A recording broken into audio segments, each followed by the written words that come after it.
संयुक्त राज्य अमेरिकामा हालसालै लाखौं अण्डाहरू साल्मोनेला ब्याक्टेरियाको कारणले रिकल भएका छन्। यी सबै स्वैच्छिक अथवा भोलुन्टरी रिकलहरू हुन्। अण्डा उत्पादक कम्पनीहरूले आफ्नो फार्ममा नियमित जाँच गर्दाखेरि समस्या भेटेपछि यो रिकल गरिएको हो र युएसएफडीएले सार्वजनिक रूपमा घोषणा गरिसकेको छ।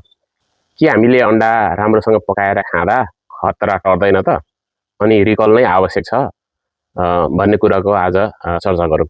साल्मोनेला भनेको सबैभन्दा महत्त्वपूर्ण फुड पोइजनिङ अथवा खाद्य विषाक्तता गर्ने ब्याक्टेरियामध्येको एउटा ब्याक्टेरिया हो। संयुक्त राज्य अमेरिकामा फुड पोइजनिङबाट अस्पताल भर्ना अथवा मृत्यु गराउने प्रमुख ब्याक्टेरियाहरूमध्ये पर्छ। खाएको केही घन्टाभित्रमा पेटमा क्र्याम्प्स अथवा दुखाइ हुने, बान्ता हुने अथवा ज्वरो आउने सिम्पटम्सहरू देखिने गर्छन्। विशेष गरी बालबालिका, वृद्ध र इम्युनो कम्प्रोमाइज्ड इन्डिभिजुअलहरूको लागि चाहिँ यो ज्यादा नै खतरनाक हुन सक्छ।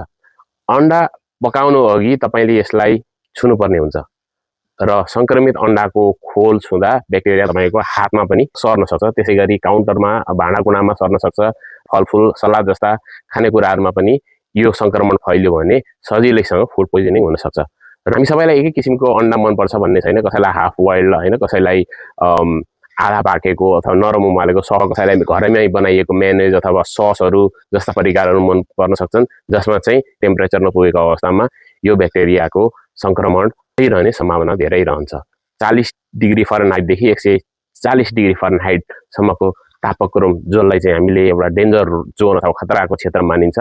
यदि तपाईँले अण्डा पकाउँदै गर्दा भित्री भागमा कम्तीमा पनि 160 डिग्री फरेनहाइट तापक्रममा पुर्याउनु भएन भने साल्मोनेला पूर्ण रूपमा नष्ट हुँदैन र अनि फुड पोइजनिङ हुने सम्भावना हुन्छ। रिकलले बजारमा त्यस्ता जोखिमपूर्ण ब्याक्टेरियाहरू नफैलिउन् भन्ने कुरामा चाहिँ ध्यान दिन्छ। त्यसैको फ्रिजमा रिकलमा परेका अण्डाहरू त छैनन्, एकपल्ट चेक गर्नु होला। अरू खानेकुराहरू पनि राम्रोसँग पकाएर खानुहोस्। भान्साकोठा, काट्ने औजार, भाँडाकुँडा सधैँ सफा राख्नुहोला। धन्यवाद।